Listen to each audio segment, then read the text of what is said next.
Welcome back to another episode of Beyond the Sold Sign Real Estate Unplugged. We are your favorite hosts and realtors, Lauren and Naya. And we are so happy that you are back with us today. And if it's your first time, welcome. Let's get into this week's story. All right. A few weeks ago, I was talking to a friend who had just bought her first home. She told me that a year ago, she never would have believed it was possible because saving for a down payment felt overwhelming. Every time she tried to put money aside, something came up. Her car needed repairs, she had a few weddings to attend, and unexpected bills kept popping up. She was frustrated because she had a good job, decent credit, and was tired of renting. She thought home ownership was years away until she decided to get creative with her savings. Instead of just trying to set aside money here and there, she started using a few smart tricks that helped her save faster without feeling like she was sacrificing everything she loved. A year later, she had enough for a down payment and was able to buy a home that she loved. Hearing her story made me realize how many people are in the same situation, feeling stuck, not knowing where to start, or thinking that they need way more money than they actually do.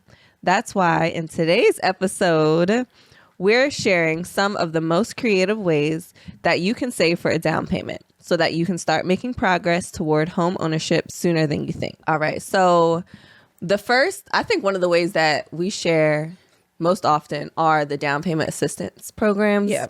Because the state of Maryland in general has a really popular one, the Maryland Mortgage Program.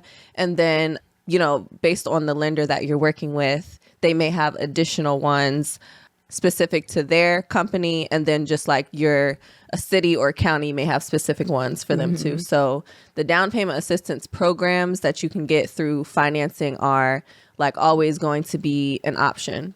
Yeah, I agree. And you have like grants that you don't necessarily have to pay back, and then you do have some that you do have to pay back. So it just depends on your financing, your like specific situation, and then your lender, because again, every lender is different. So it all depends on what programs they have to offer you as well. So I guess another thing would be to just remember that you don't, because of these programs and the assistance, you don't need 20% down to purchase a home. I think that's still like a common myth. Yeah, that's the right everyone word to comes use. and says like you really only need 3% or 3.5%. And if you want or can do more, then, have at it. But you do not need 20% down on a home anymore. No. So thank gosh. Because that takes a lot of people out of the running. Yeah. Nobody can afford 20% in a home. So that's one of my favorite things. One of my favorite myths. That's not true. Right. I guess. Yeah. So just starting with that, just know that you don't even need 20% down. So you don't have to save forever. You can still get your coffee on the way to work. Another one would be having like side hustle incomes. Yeah. I mean, popular ones would be like, I don't know, Uber Eats and what's DoorDash. Yeah. Whatever little Just like go get part-time jobs. Yeah, a part-time job. Yeah. Part-time job wherever you enjoy working. If you're like, okay, I love Starbucks and I know I'm going to get Starbucks every single day. Go work there. You could probably get a little discount and get some money to help pay for that. But you can put some money aside for that. We've all done it. So just so that we could get to the point of having that down payment amount. And then I guess like, I don't know, should we talk about like what the down payment is? Like we can talk about like how to get the down payment, but then how much of the down payment are they going to need? Okay. Yeah. Probably like, because if it's depending on your financing, you'll need a certain amount. So you may be wondering like, okay, I can be working at, a part-time job for how many years? How much do I need? You probably need like a good between 3 and 5% for your down payment if you're trying to figure out like what that number is. So just go ahead and take what you're approved for and then multiply that by, I don't know, 3%, 5%, however much you want to put down. But usually it's in between that amount. Yep, that's a really good a good measure. So yeah, if you know that you're already pre-approved or the range that you know that you'll be looking in, multiply that number, and then you can at least have a goal for the number that you're saving for. So that was a good point.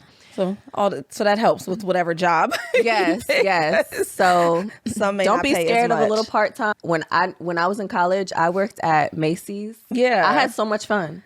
Right. During the holiday season, I had so much fun working at It's Macy's. so busy. Yes, it's so busy. I mean, I think like the landscape of, I don't know. I was going to say the landscape of that has probably changed because people do so much online shopping now. But this was pre-COVID and I had a good time working there. So go get a side job and enjoy it. They were playing Christmas music. It was fun. Exactly. And you get some money for your down payment. So it doesn't have to be boring, you know. So yeah, I agree. Okay. So another thing, I mean, anytime that you're saving, you are probably, or it would probably be helpful at that point to be operating with some kind of budget in mind. And so when you're working towards a savings goal, think about some things that you can like realistically cut out of your expenses. If you have anything that's in excess that you can shave down a little bit, something that you can maybe DIY, do on your own. I mean, I know I said like don't stop going to go get coffee in the morning, but are there other things that maybe you can cut out or trim down? Or maybe you don't go 5 days a week. Maybe you make it at home some days and you treat yourself on Friday. But you know, figure out what's really important to you and like what you can maybe cut or go without for a little while, and you know, get a little crafty. Like sometimes for your subscriptions, if your phone provider is like T-Mobile or somebody, like they might, I think T-Mobile, I don't have T-Mobile, but I think T-Mobile gives either like a discount for some of the TV things, or like, so just see what you're connected to and what kind of like perks or deals are there so that you can, you know, bundle things and cut other things out, as far as like subscriptions and all the things.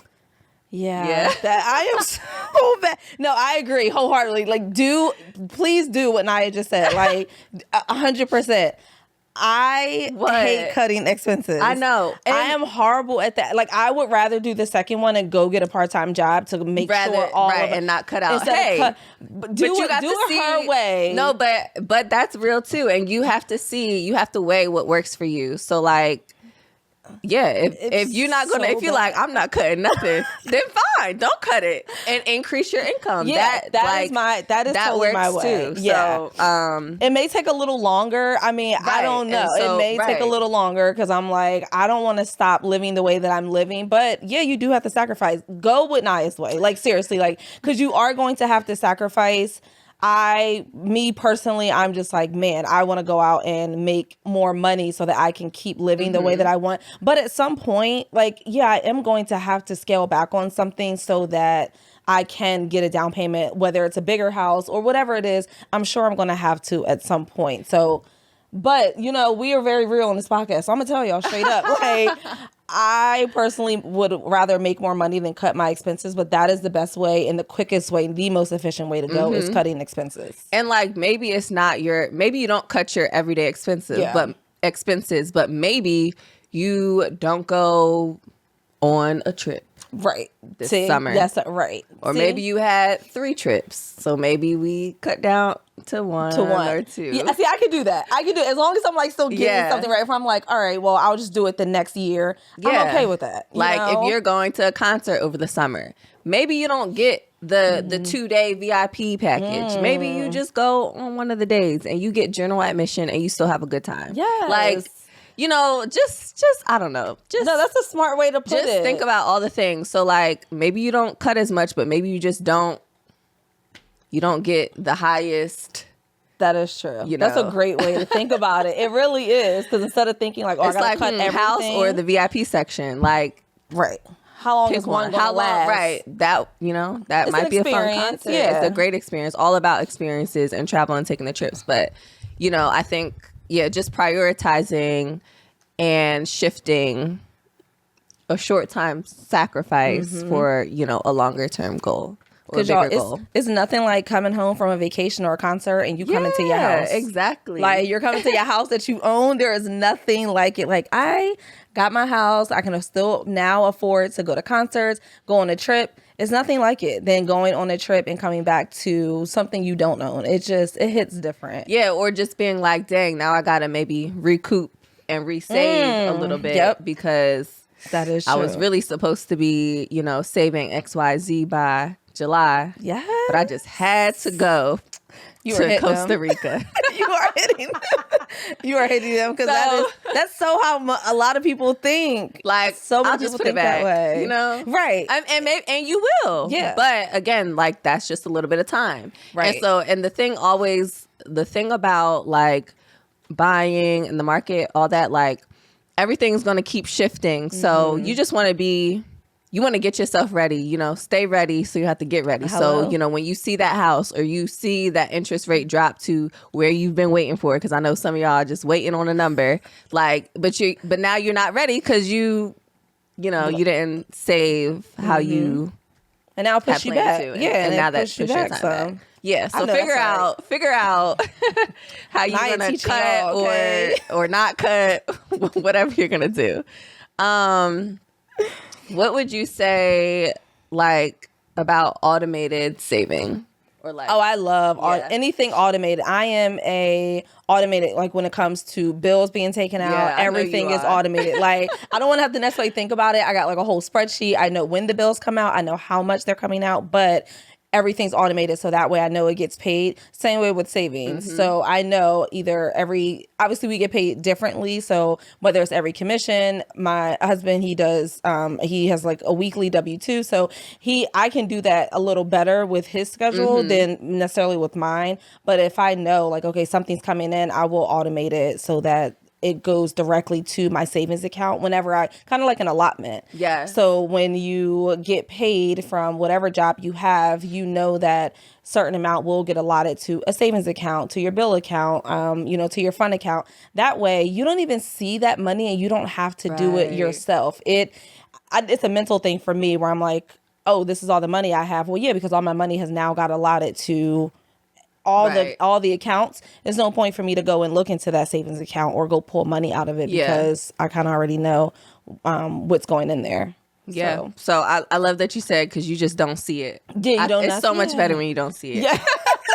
And don't do a savings account where it's like in your same, like you got Capital One, you got like 5 Capital One accounts. Like don't make it so that you can easily just transfer the money from your savings account to your personal or your fund account. Like make it so that it's difficult for you to get that money out of. Like you have to drive to somewhere to go pick it up. We're not doing that, okay? Yeah, that's You can't just transfer. So make it a hard savings account. I like that. Yeah, I think that's good. And hopefully one that has like a good like interest. Yep. Very good. Okay, and then another good way to, or I guess another thing to point out about like saving and having assets. Remember that if you are employed, you likely have some sort of 401k or, if you're a nonprofit, it's probably a 403b, but you have some sort of, account that is accruing on your behalf. So yeah, like retirement account. Yeah. So that is, you can count that, as assets that you can use towards your down payment if needed during your home buying journey. So because you you're have borrowing, that also. Like you're borrowing from yourself. Yes. So when you are, it's nothing like, it's not like borrowing from yourself and then you're just paying yourself back. And usually on those, like they're very, very, very low interest. Yeah. So it's kind of like what Naya was talking about earlier, where it's like paying your, doing savings, but let's say you go on a trip, now you have to pay yourself back because it's going to push you back a little bit. But with the 401k, whatever retirement account you have, you are taking that money, using it as a down payment, and you are paying yourself back, but now you have the house and the interest is very low. So think of different ways that you could pay yourself back that benefits you. And I think retirement accounts are great. And they're usually like, I think 15 years to pay back. Usually people don't need that long, but usually they are between 10 and 15 years if you're buying a house. And you can go like talk to your credit union. You can, wherever you pull the money from, wherever your whatever your job has it through, and they can give you a good interest. Right. Because you're right. There will be some kind of policy to how you can use the funds, or put funds back. So that was a good point. And we would be amiss to not mention that it's tax season, and so file your taxes, please. If you are purchasing a home, you will need to provide your taxes to the lender. So file your taxes. Yeah, 2 years. So that recent year. So we're in 2025. 2 years. 2024. You need 2023. And if they're like, oh, you haven't filed your taxes, I'm like, well, we need you to file. You're gonna have to do that. Yeah. So go ahead. Get on it. We know some people going, I owe. So just do it, okay? Please. We get it. It's a sensitive topic. It is. I just don't understand how I keep having to owe this date, but okay. Right. Sick of it. But please file your taxes. Yes, you gotta do it. And you can use your tax refund. Put your tax refund in your savings, the one that you're not going to look at, like Lauren said, so that you can know that those funds are there. Like that's a easy chunk, a change to put away, and know that you'll have that towards your down payment if you need it. So I think those are like pretty much like the ways. Yeah. Pretty much those are great ways, to save for down payment. Yeah. So, make sure you file your taxes, get creative, think about what's important to you, think about maybe if there's something you want to cut, or if there's something you want to pick up as a side hustle to make a little bit more cash and expedite your savings process. But do what works for you and stick to it. It could be a little tricky sometimes, but just remember your bigger goal and how quickly you want to get there. So we hope that's helpful. Because I always, my last question is, I always want to know, like, how do you save when you have to put down money for your security deposit? Like, if you are like renting at home, like, so the same way you are saving that money for your security deposit and your first month's rent and whatever apartments are asking for, it's kind of like the same thing, except you're going to own this. So that's it. That's a great point. Yeah, that's all. I was just wondering. So just a question just to put in the back of your mind too. So with the whole saving. So all right, guys, thank you so much for joining us yet again for another episode. You can follow us and find us on all podcast platforms if you want to listen to us or watch us. If you want to watch us, you can find us on YouTube. All of our clips are all on TikTok and Instagram. And if you have any questions, you guys know how to reach us. So we look forward to seeing you next week. Have a great week. Bye.